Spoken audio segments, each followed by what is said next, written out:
ये कहानी उस प्रेम की है जो सदियों से चला आ रहा है।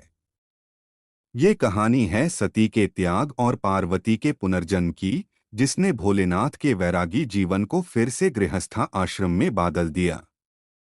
देवी सती ने अपने पिता दक्ष के यज्ञ में अपने प्राण त्याग दिए थे। उनके जाने के दुख में भगवान शिव ने संसार से मोहमाया तोड़ ली और हिमालय की कंदराओं में घोर तपस्या में लीन हो गए। सती ने ही अगले जन्म में हिमालय राज के यहाँ पार्वती के रूप में जन्म लिया। बचपन से ही पार्वती के मन में शिव के प्रति प्रेम और भक्ति थी। नारद मुनि ने उन्हें बताया कि उन्हें शिव को पाने के लिए कठिन तपस्या करनी होगी। पार्वती ने राजपाट का मोह छोड़ दिया और घोर जंगल में चली गई। पार्वती की तपस्या इतनी कठिन थी कि उन्होंने वर्षों तक अन्न का एक दाना नहीं खाया, गर्मी में 5 अग्नियों के बीच बैठकर ध्यान लगाया। ठंड में बर्फीली नदी में खड़े रहकर शिव का नाम लिया। अंत में उन्होंने पट्टे खाना भी छोड़ दिया, इसीलिए उनका नाम अपर्णा पड़ा। पार्वती की तपस्या से शिव का आसन डोल गया। परंतु पार्वती के निश्चय को परखने के लिए शिव एक वृद्ध बूढ़े ब्राह्मण का रूप धरकर उनके पास गए।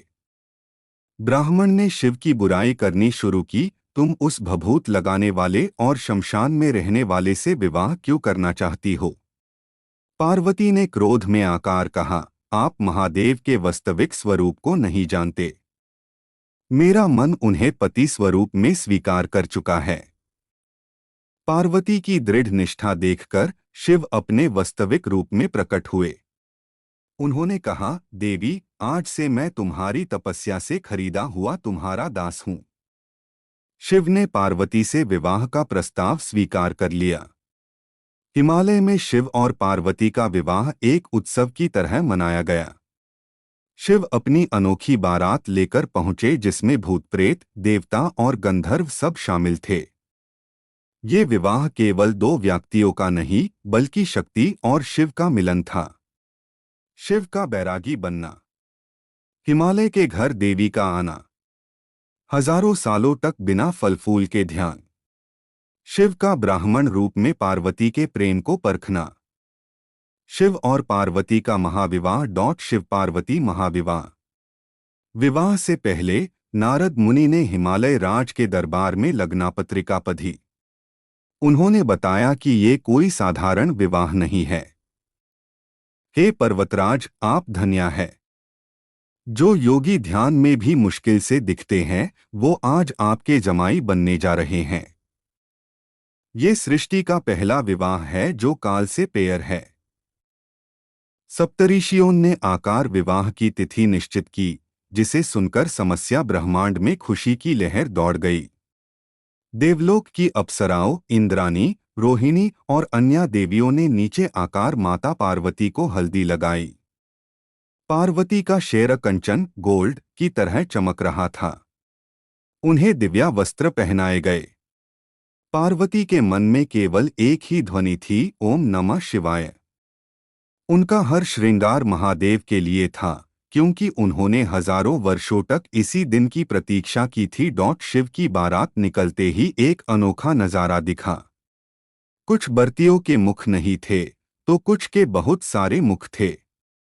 कुछ के हाथ नहीं थे, तो कुछ के ढेरों हाथ थे। भूत और पिशाच ढोल नागड़ों की जगह हड्डियों और डमरुओं की ध्वनि पर नाच रहे थे। विष्णु जी गरुड़ पर सवार थे और ब्रह्मा जी अपने हंस पर।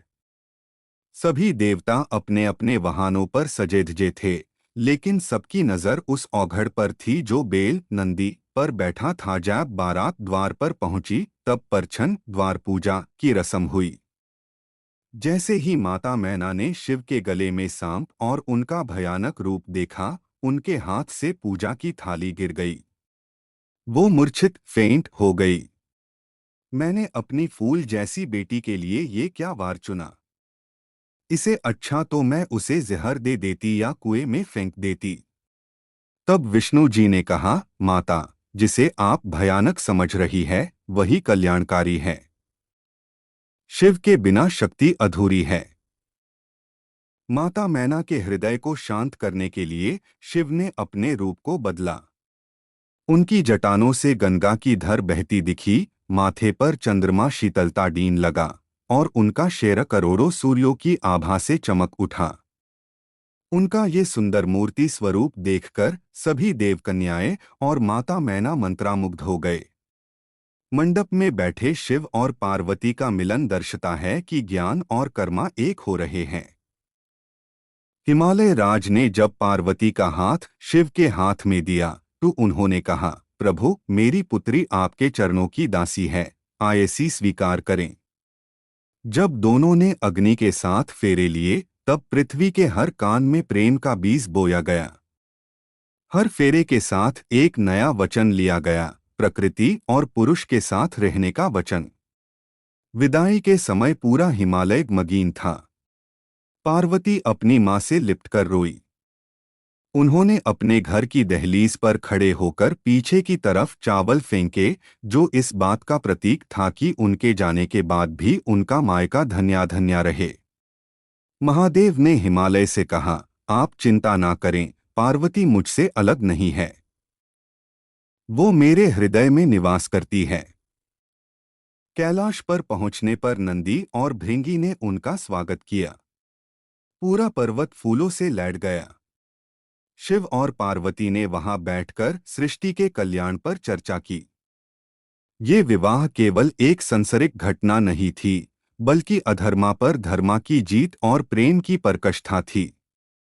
शिव शक्ति के इस मिलन ने जगत में प्रेम और मर्यादा का नया अध्याय लिखा। ऐसी और प्रेरणादायक और धार्मिक कहानियों और वीडियोस के लिए कृपया हमारे चैनल को सब्सक्राइब करें। अगर आपको ये कथा अच्छी लगी हो तो वीडियो को लाइक करें और अपनी राय कमेंट में ज़रूर बताएं। हम आपके लिए ऐसी ही कहानियां लेट रहेंगे। हर हर महादेव।